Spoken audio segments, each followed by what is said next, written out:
പഠിക്കുമ്പോൾ അവർ എന്നിൽ നിന്നാണല്ലോ അവർ പഠിക്കുന്നേ എന്ന് വിചാരിച്ചിട്ട് ഒരു പേടിയില്ലായിരുന്നോ? എങ്ങനെയായിരുന്നു ആ എക്സ്പീരിയൻസ്? ഇല്ല. ആദ്യം എല്ലാവർക്കും നമസ്കാരം. എല്ലാവർക്കും എന്നിൽ നിന്ന് കണ്ടുപഠിക്കാൻ മാത്രം ഒന്നുമില്ല എന്നുള്ളത് നമുക്കറിയാം. പിന്നെ അവിടെ പഠിപ്പിക്കാനുള്ള മാഷ് എന്ന് പറയുന്നത് ഖാലിദ് റഹ്മാനാണ്. അതാണ് അവർക്ക് കിട്ടിയ സ്കൂള്. അപ്പോ അത് തന്നെ ഏറ്റവും വലിയ സിലബസ് ആണ്.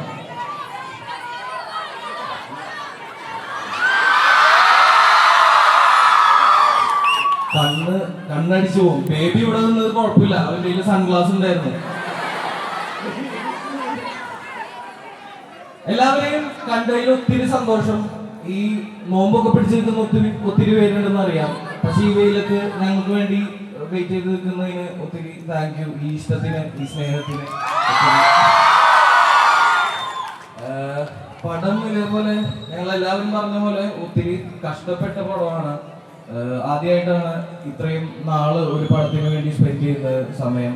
ഒരു 5-8 മാസത്തോളം ഞങ്ങൾ ഈ പടത്തിന്റെ പ്രിപ്പറേഷൻ ആയിട്ടുണ്ടായിരുന്നു, അതല്ലാതെ ഷൂട്ടായിട്ട്. അപ്പോൾ ഏകദേശം ഒരു വർഷത്തോളം ഒരു പ്രൊജക്റ്റിന് വേണ്ടി ആദ്യമായിട്ടാണ് ഞാൻ സ്പെൻഡ് ചെയ്യുന്നത്.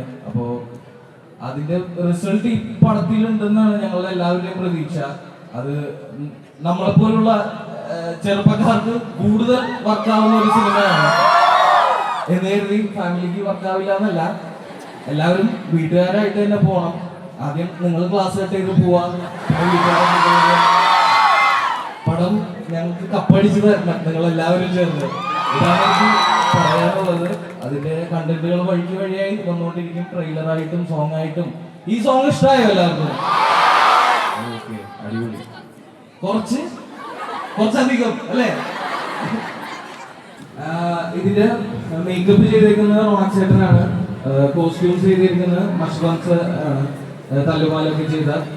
അപ്പോ ഇത് ഇപ്പോഴത്തെ കാലത്ത് നമ്മളുടെ ഇപ്പോഴത്തെ പരിപാടികളെല്ലാം പിടിച്ച് പോകുന്ന ഒരു പടമാണ്. അപ്പോ അത് അത്രയും ക്യാച്ചി ആയിട്ട് തന്നെ നിങ്ങൾക്ക് തോന്നുന്നില്ലേ? ഞങ്ങളുടെ എല്ലാവരുടെയും ലുക്സും പരിപാടിയും അതെല്ലാം പടത്തിൽ നല്ല രീതിയിൽ തന്നെ ആ ക്യാരക്ടറിനെയും ഒരുപാട് ലിഫ്റ്റ് ചെയ്യാൻ സാധിച്ചിട്ടുണ്ട്.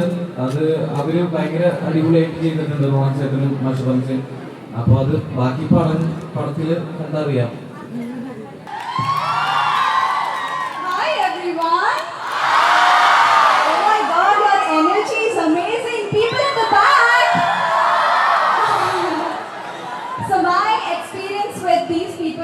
Absolutely fun. ഭയങ്കര രസമായിരുന്നു ഇവരുടെ കൂടെയൊക്കെ വർക്ക് ചെയ്യാനും. വർക്ക് അല്ല അത് തോന്നിയത്, ഇറ്റ് വാസ് ജസ്റ്റ് നമ്മൾ ഫണ്ണിയാണ്. പടം അങ്ങനെ ആയി പോകുന്നു. അങ്ങനെ ഇതില് ചെറുതെന്ന് പറഞ്ഞൊരു ക്യാരക്ടറാണ്. ഞങ്ങളൊരു 8-9 മാസം പടമാണ്. അപ്പൊ അതിന്റെ ഭയങ്കര എഫേർട്ട് ഉണ്ട്. നിങ്ങളെല്ലാവരും പോയി കാണണം. അത് കണ്ട് ഞങ്ങളെല്ലാവരും സപ്പോർട്ട് ചെയ്യണം. Thank you. ഇവിടെ വന്നതിൽ ഭയങ്കര സന്തോഷം. ഇത്ര വലിയ ക്രൗഡുണ്ട്, ഭയങ്കരമായിട്ട് ടെൻഷൻ പോയി. ബോക്സിങ്ങിലൊക്കെ 5, ഉച്ചയ്ക്ക് കഴിഞ്ഞാൽ 5, വേറെ ആർക്കൊണ്ട് നിന്റെ അത്ര മൊഞ്ച്. സിനിമയെ പറ്റി പറയുന്നതിന് മുമ്പ് എനിക്ക് ആദ്യമായിട്ട് ഒരു പെൺകൊച്ച് റോസാപ്പ് വന്ന് ഇവിടെ വെച്ചാൽ. അപ്പോൾ അത് ഭയങ്കര എക്സൈറ്റഡ് ആയി. ഞാൻ ഇങ്ങനെ റോസാപ്പ് കൊടുക്കുന്ന മാത്രമേ കണ്ടിട്ടുള്ളൂ, ആദ്യമായിട്ടാണ് ഇങ്ങോട്ട് കിട്ടിയത്. അപ്പോൾ സിനിമയിൽ ഞാൻ ക്രിസ്റ്റഫർ എന്ന് പറഞ്ഞൊരു ക്യാരക്ടറാണ് ചെയ്യുന്നത്. ഇതിൽ ഏറ്റവും ചെറിയൊരു ആളാണ് ഞാൻ. നിങ്ങളെപ്പോലെ കോളേജ് കഴിഞ്ഞ് നിൽക്കുമ്പോഴാണ് എനിക്ക് ഇതിലോട്ട് കോൾ വരുന്നത്. ഇപ്പോൾ കോളേജിൻ്റെ ടൂറിൻ്റെ സമയത്ത് എന്നെ വിളിപ്പിച്ചു. അപ്പോൾ ഞാൻ പറഞ്ഞു, ചേട്ടാ ടൂറ് കഴിഞ്ഞിട്ട് വന്നാൽ മതിയോ, ലാസ്റ്റ് ഇയറാണ്. അപ്പോൾ അങ്ങനെ ടൂറൊക്കെ പോയി അത് കഴിഞ്ഞ് ഇതിനുള്ള പ്രൊഫഷൻ ട്രെയിനിങ് അങ്ങനെ കുറച്ച് ജീവിതത്തിൽ ആദ്യമായിട്ട് കുറച്ച് കൂടുതൽ പണിയെടുത്തതിന് വേണ്ടിയാണ്. അപ്പോൾ അതിനുള്ള റിസൾട്ട് കിട്ടുമെന്ന് പ്രതീക്ഷിക്കുന്നു. അടിപൊളി കറോട്ടോ. ഞാനധികം കോളേജ് പരിപാടികളൊന്നും അധികം പോയിട്ടില്ല. പക്ഷെ ഞാൻ ഇതുവരെ പോയത് എൻ്റെ ഇതിലെ ക്യാരക്ടറിൻ്റെ പേര് ഷിഫാസ് അഹമ്മദ് എന്നാണ്. ആക്ച്വലി നമ്മുടെ പടത്തിലെ 2 ഷിഫാസ് ഉണ്ട്. ഒന്ന് ചെറിയ ഷിഫാസും ഒന്ന് വലിയ ഷിഫാസും. ചെറുതാണ് നമ്മുടെ ടാങ്കോ ചെയ്യുന്ന ക്യാരക്ടർ. എല്ലാവരും ഉഷാറായിട്ട് ഇരിക്കണ്ടല്ലോ. ഞാൻ കഴിച്ചില്ല. അപ്പൊ റൊമാൻറ്റിക് ഹീറോ എന്ന് പറഞ്ഞു കഴിഞ്ഞാൽ ഇതില് റൊമാൻസ് ഉണ്ട്. അയ്യോ ഇതില് ഒരു ലോഡ് റൊമാൻസ് ഉണ്ട്. കോമഡി ഉണ്ട്, ഇടിയുണ്ട്, മറ്റേ ആറാട്ടെണ്ണം പറഞ്ഞ പോലെ. അപ്പൊ എങ്ങനെയാ റൊമാൻസ് ആണോ ഇടിയാണോ കൂടുതൽ? ഇത് തീർച്ചയായിട്ടും ഇതൊരു ബോക്സിംഗ് പടമായതുകൊണ്ട് കോമ്പറ്റീഷന്റെ ഇതെല്ലാം നമ്മൾക്കൊരു ഗെയിം അല്ലെങ്കിൽ ബോക്സിംഗ് കോമ്പറ്റീഷൻ കണ്ടിരിക്കുന്ന അതേ ത്രില്ലോടുകൂടി തന്നെ കണ്ടിരിക്കാൻ പറ്റുന്ന ഒരു സിനിമയാണ്. അത് വളരെ ലൈറ്റ് ഹാർട്ടഡ് ആയിട്ട് കോമഡിയിൽ ഫൺ ബേസ് ആയിട്ട് പറഞ്ഞു വയ്ക്കുന്ന ഒരു സിനിമയാണ്. അപ്പോൾ നിങ്ങൾ എന്തായാലും നിരാശപ്പെടുത്തില്ല. ഇടിയുണ്ട്.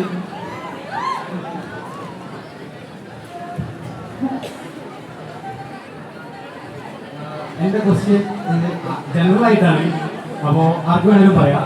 സോ ഈ ഖാലിദ് റഹ്മാൻ എന്ന് പറഞ്ഞ ഡയറക്ടർ ആള് എന്ന് പറഞ്ഞാൽ ഞാൻ ഇന്റർവ്യൂസിലൊക്കെ കേട്ടത് പെർഫെക്ഷനിസ്റ്റ് ആണ്. ആൾക്ക് ഭയങ്കര പെർഫെക്ഷൻ ആയിട്ട് സാധനം വേണം. സോ ആള് തല്ലുമാല കഴിഞ്ഞിട്ടുള്ള നെക്സ്റ്റ് ഡയറക്ടറിൽ സോ ആളുമായിട്ടുള്ള ഈ വർക്കിംഗ് എങ്ങനെയായിരുന്നു? നിങ്ങളൊക്കെ ശരിക്കും പദം വിധിപ്പിച്ചു പുള്ളി പണിയെടുപ്പിച്ചിട്ട്? തീർച്ചയായിട്ടും അതല്ലേ, എന്നെ ഇതുവരെ കാണാത്ത ലുക്കിലാണ് ഞാൻ വരുന്നത്. ഈ പടത്തിലത്തെ ഓരോരുത്തരും പെർഫെക്ഷനിസ്റ്റ് എന്ന് പറഞ്ഞു കഴിഞ്ഞാല് പുള്ളി അത് ആവശ്യപ്പെടുന്നത് പടത്തിന്റെ റിസൾട്ടിന് വേണ്ടിയിട്ടാണ്. ആഫ്റ്റർ ഓൾ പടത്തിന് ഗുണേ ചെയ്യുള്ളൂ. അപ്പോൾ ഞാൻ ഒത്തിരി ആഗ്രഹിച്ചൊരു ഡയറക്ടറാണ് പുള്ളിക്കാരന്. ഞാൻ അങ്ങോട്ട് മെസ്സേജ് അയച്ചിട്ടൊക്കെ ഉണ്ട് തണ്ണീർമത്തം കഴിഞ്ഞിട്ട് എന്തെങ്കിലും ചാൻസ് ഉണ്ടെങ്കിൽ തരണം. അപ്പോൾ ഇത് എനിക്ക് ഭയങ്കര, അതുകൊണ്ട് തന്നെ ഒത്തിരി സ്പെഷ്യൽ ആയിട്ടുള്ള ഒരു സിനിമയാണ്. പിന്നെ ഇതിന്റെ കഥ കേട്ട് കഴിഞ്ഞപ്പോൾ ഭയങ്കര, ഞാൻ ഇതുവരെ ചെയ്യാത്തൊരു കൈൻഡ് ഓഫ് ക്യാരക്ടറുമാണ്. എക്സൈറ്റ്മെന്റ് ഫാക്ടർ ഒത്തിരി ആയിരുന്നു. കാരണം ഇതുവരെ ഉള്ളതിലെല്ലാം ഒരു നാണം കൂടി പയ്യൻ അല്ലെങ്കിൽ ആണ് ഇൻട്രോവേർട്ട് ആയിട്ടുള്ള, ഇത് നേരെ ഓപ്പോസിറ്റ് ആയിട്ടുള്ള ഇതേപോലെ ക്രൗഡിന്റെ ഇടയിൽ കൊണ്ടിട്ട് കഴിഞ്ഞാലും എനിക്ക് വരുന്ന ഒരുത്തനാണ് ജോജോ ജോൺസൺ.